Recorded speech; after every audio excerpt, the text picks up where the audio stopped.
La méthode Singapour pour les élèves de CP. J'utilise la méthode de Singapour pour ma classe de CP. Bien entendu, je vais honorer cette méthode, j'en suis très satisfait. Bon, ce n'est pas une méthode parfaite, elle est encore perfectible, mais c'est la meilleure que je connaisse et la meilleure qui est disponible actuellement en France.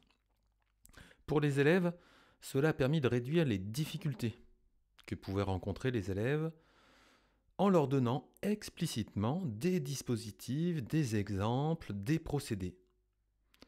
Alors bien entendu, chacun est libre par la suite de prendre la procédure qu'il souhaite face à la difficulté qu'il rencontre, face aux problèmes mathématiques qu'il rencontre. Mais l'important, c'est que tout le monde doit connaître toutes les procédures qui existent. Pour faire des additions en CP, on peut utiliser des objets, des cubes, des crayons, etc. On peut faire des dessins, on peut compter dans sa tête, on peut utiliser une bande numérique, on peut compter sur ses doigts. Toutes ces procédures vont faire l'objet d'une leçon précise, une leçon exclusivement dédiée à cette procédure. C'est une leçon spécifique. Alors les procédures vont être utilisées pour les nombres, je vous donne un exemple, de 1 à 10 en début d'année.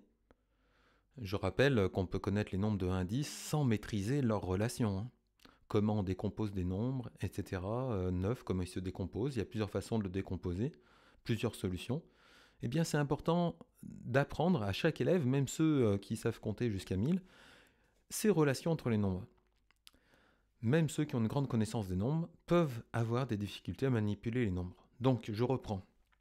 Chaque procédure va faire l'objet d'une leçon spécifique pour les nombres de 1 à 10. Puis, quelques semaines après, ce sera pour les nombres de 10 à 20. Alors là, c'est très très important de maîtriser tous ces nombres et leurs relations.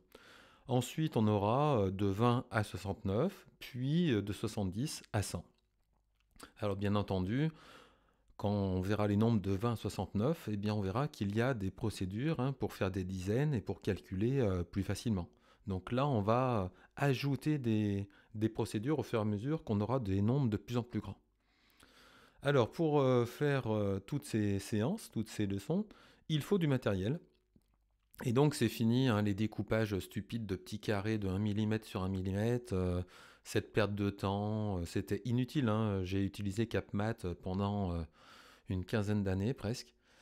Et on peut se demander comment des enseignants peuvent penser qu'on apprend quelque chose de sérieux quand on découpe les 3/4 d'une séance de petits carrés en papier qu'on perd et qu'on a du mal à coller, puisque pour mettre de la colle sur un carré de 1 mm, 2 mm de côté, on s'en met plein les doigts et donc c'est le bazar dans la classe et tout le monde est énervé parce qu'il a perdu ses petits carrés et puis on comprend pas trop l'intérêt. Bon, je vais pas aller en détail. Donc, Singapour, on part d'une leçon, d'une procédure qui va nous permettre de résoudre un problème mathématique. Une chose qui est très importante aussi, pour apprendre à résoudre des problèmes mathématiques, eh bien, il faut être capable de soi-même ancrer des problèmes mathématiques. Et là, on a dans la méthode de Singapour quelque chose d'extraordinaire. Alors ça m'a fasciné quand je l'ai découvert. Pourquoi je n'y ai pas pensé avant? C'est inventer des histoires de nombres, inventer des histoires d'addition, inventer des histoires de soustraction. Et les élèves adorent. Et ensuite, quand ils doivent faire face eux-mêmes à un problème que je leur pose, ils ont moins peur et ils sont plus à l'aise face à des problèmes mathématiques. Alors, le principe, vous le connaissez peut-être déjà, c'est manipuler le concret. Ensuite, on va schématiser, faire des dessins, des modélisations. Et ensuite, on va passer à l'abstraction, donc à des symboles. On va utiliser des symboles pour résoudre des problèmes mathématiques ou pour exprimer des vérités mathématiques. Alors, on fait sans arrêt dans nos leçons un retour collectif, individuel, ou par deux, par moment, parfois.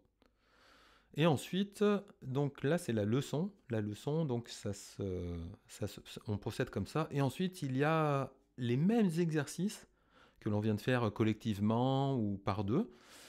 Les mêmes exercices qui sont donnés dans un autre fichier.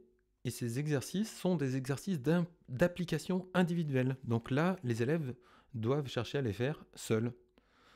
Alors il y a des exercices qui sont en plus pour ceux qui vont un peu plus rapidement, mais en règle générale, je préconise de faire réaliser les exercices à tous les élèves.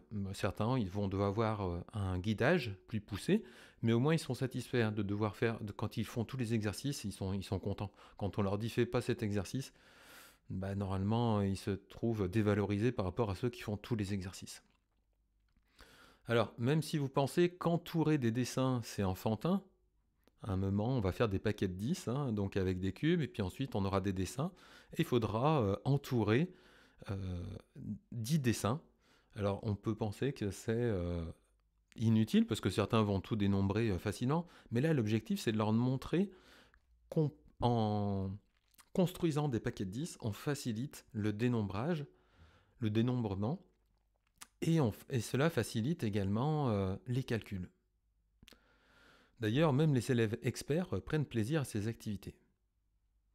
Donc le circuit, je rappelle, c'est manipuler, schématiser, abstraire. Bon, je l'avoue, il y a encore quelques exercices qui ne sont pas très judicieux. On se demande pourquoi ils ont été conçus. On aimerait aussi un peu plus d'exercices d'application. Voilà, parce que les élèves adorent des exercices un peu plus ludiques.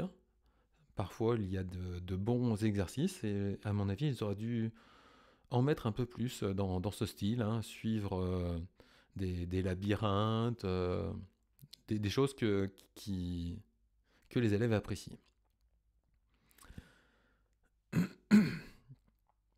Si l'exercice n'est pas réussi, n'est pas compris, il faut retourner à la schématisation ou alors à la manipulation. On va manipuler des objets pour essayer de donner sens au problème mathématique. On cherche à lier la réalité et l'abstraction. Alors je vous donnerai d'autres précisions dans les prochaines vidéos. Voilà, j'espère déjà que ça vous donnera une bonne idée.